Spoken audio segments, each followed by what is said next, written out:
How manifesting works. The real reason manifestation works and how to use it consciously. In movies like The Secret and in countless self-help books, manifestation is often reduced to a formula. Think it, feel it, receive it. But most of these explanations fall short. They're not completely wrong, just incomplete. They don't explain manifestation in a way that makes sense to the modern mind. In this short video, I'll show you not just how manifestation works, but why, and how it ties into something far deeper, the nature of reality itself. You're already manifesting all the time. Manifestation isn't something mystical that only spiritual people can do. It's happening constantly, right now, in you, me, and everyone else. If you think, feel, hope, fear, you're manifesting. But most people do it unconsciously, replaying old patterns and inner programs on loop. To understand manifestation, you have to understand reality. Let's step back. What is reality really? Physicist Tom Campbell, in his work My Big Toe, The Theory of Everything, describes reality as a kind of simulation, not one running on computers, but one rendered on consciousness itself. In this view, consciousness is the processor, and what we call physics, time, space, and matter are just the rendered outputs of the code or script. Think of it like a video game. You're not just a character in a game, you're part of the code that generates it. And here's the twist. That code responds to consciousness, especially your consciousness. You are consciousness, and so is reality. Your mind isn't separate from the world, it's made of the same fundamental stuff. Your thoughts, emotions, and even brainwaves extend outward, like ripples. Brain activity doesn't stop at the edge of your skull, it radiates outward, unimpeded, into space, into the field, into the shared medium we all swim through. Imagine consciousness like water. If you warm the water inside you, you slightly warm the sea around you. And if a group of people focuses together, the effect gets amplified. This is where things get interesting. The 1% effect, critical mass of consciousness. Multiple studies suggest that there's a threshold, a critical mass of people needed to produce a noticeable effect on the collective.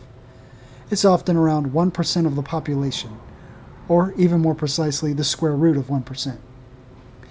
And when that threshold is reached, the data suggests the world begins to respond. Real-world proof, meditation and crime reduction.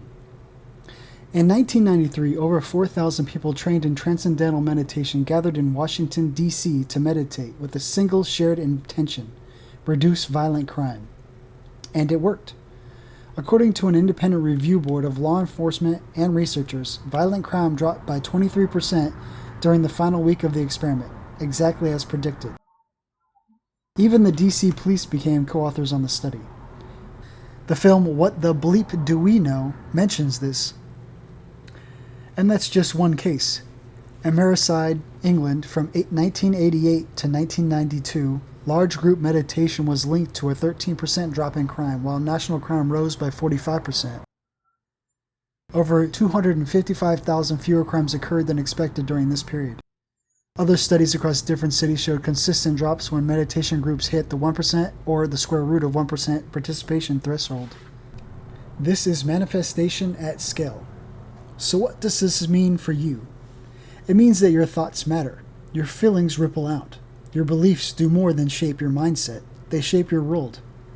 And when enough people gather with shared clarity, intention, and stillness, reality bends. Not in a fantasy movie kind of way, but in a quiet, powerful, statistical kind of way. The power of focus, mantra as a tool. This idea isn't new. In places like India, this knowledge has been passed down for centuries, even millennia. They understood that focused thought is a force, and they developed tools to help guide and concentrate that force. Tools like mantras. A mantra isn't just a chant. It's not a magical word. It's a way to capture the essence of a single, clear thought and return to it again and again until it becomes part of your vibration. It's like tuning your instrument, aligning your internal frequency with what you're trying to experience. Whether it's Om, I am, or something personal like, I am aligned with my highest timeline. The key is clarity and repetition. Mantras help turn fleeting desires into focused intentions, and intentions, as we've seen, shape reality. You are a creator, always have been. You don't need to learn to manifest. You're already doing it. But now, it's time to do it on purpose. And here's something critical to understand. If you believe you can't manifest, then you're actually manifesting that exact limitation. It's like throwing a wrench into your own engine, blocking your own momentum. Doubt becomes a script, and the more you reinforce it, the more your reality will reflect it back. Whether you call it the simulation, the unified field, or just how reality works, one thing is becoming clear. Reality is reactive. It responds to your mind, to your intentions, to belief.